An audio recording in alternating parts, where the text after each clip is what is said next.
What's going on, guys? I am theStroke, and today I'm here with you to give you an unboxing and review of the Steam Deck from Valve.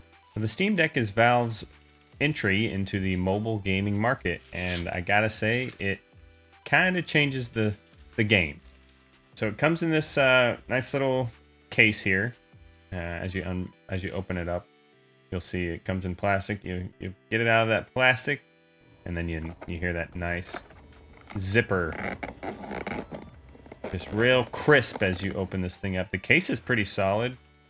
It's got some good padding on the inside and not a whole lot of bells and whistles. It's just a simple carrying case. It's got a little white strap that allows you to pull the Steam Deck out. This thing is a PC, essentially. It runs Linux, but you can get Windows installed on it. Unlike the Switch, the Steam Deck is something that you're not making a whole lot of compromise on when it comes to quality and what you can do with the thing. All right, moving on, you'll see some high quality buttons and control sticks that you would expect from Valve. They feel good to the touch. Nothing feels cheap. A lot of stuff that you buy nowadays, like the plastic and the actual clickiness of the buttons, you can tell it's kind of cheap and quickly made. Well, this is quite the opposite. This is a high quality product where this thing is pretty large. So in comparison to a Switch, you're looking at a pretty substantial piece of machinery in your hands. Overall, it feels super nice, and it's got these paddle type buttons on the back that you can program. One design choice that I thought was kind of weird and still kind of getting used to is the control stick on the right is not below the buttons that you press. So it takes some getting used to. If you played anything else, a lot of times you'll be playing and you'll go to look for the buttons somewhere else, but they're in a weird spot. So you get these nice little track pads that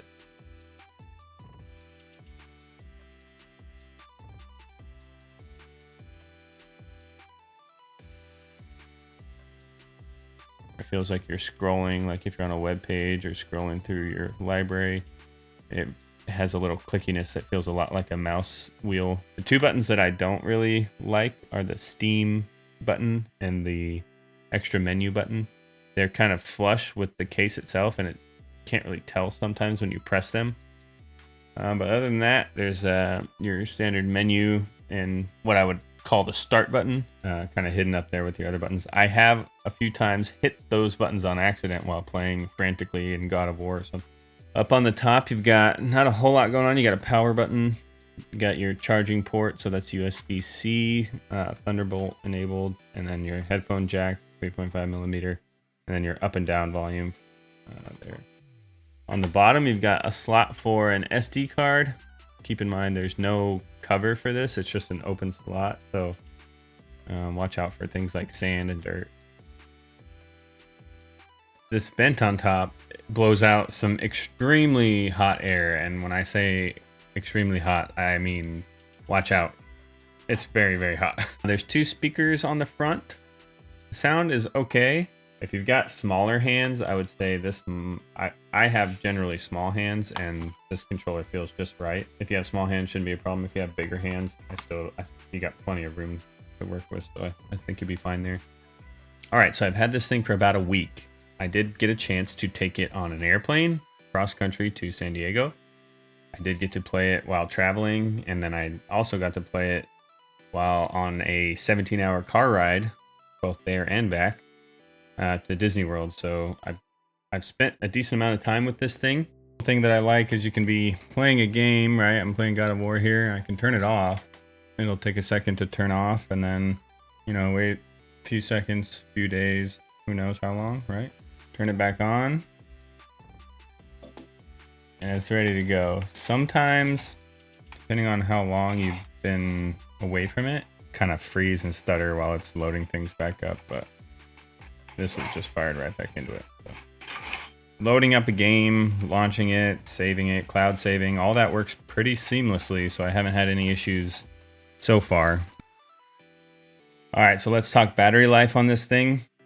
When I'm playing with max brightness and the sound on using Bluetooth headphones and full graphical settings, I'm only getting about an hour and 15 minutes on God of War. Not the most powerful battery that you're ever going to have. It runs out pretty quickly, but based on the power that you're getting out of this thing and the size of it, I don't think they could have done much else. It does charge relatively quickly, about an hour from 0 to full, and then you can play while charging and it will still charge. As a traveling gamer, this piece of technology is a game changer, especially for PC gamers.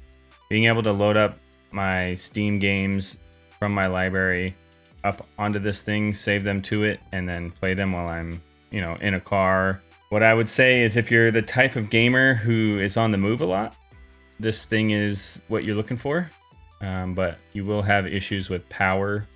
If you are a casual gamer who, I don't know, who isn't very curious about new technologies and who, likes things to be ultra convenient and work every time, perfectly every time, the Steam Deck may not be for you, just solely based on the fact that you will run into a few issues with games that may or may not be compatible. It may not be super seamless when you switch between games. You may have some issues with controller setup that you have to dive into the Steam configurator for. So there's a few issues that are going to require a little bit of gaming adventurism, if you will.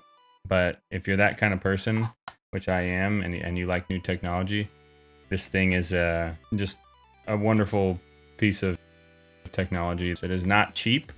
So I will say that you're going to basically depending on which version you get. I got the middle of the line one, and I'm basically what an Xbox Series X costs for something this small. So overall, I'm very happy with the purchase. I would recommend it to anyone who loves video gaming on the go, or just messing with playing games in different fashions. One thing I've been able to do, a lot of the games that I play with my my squad. So if you guys like this video, you can join Bonsai Gaming. Search that on Discord.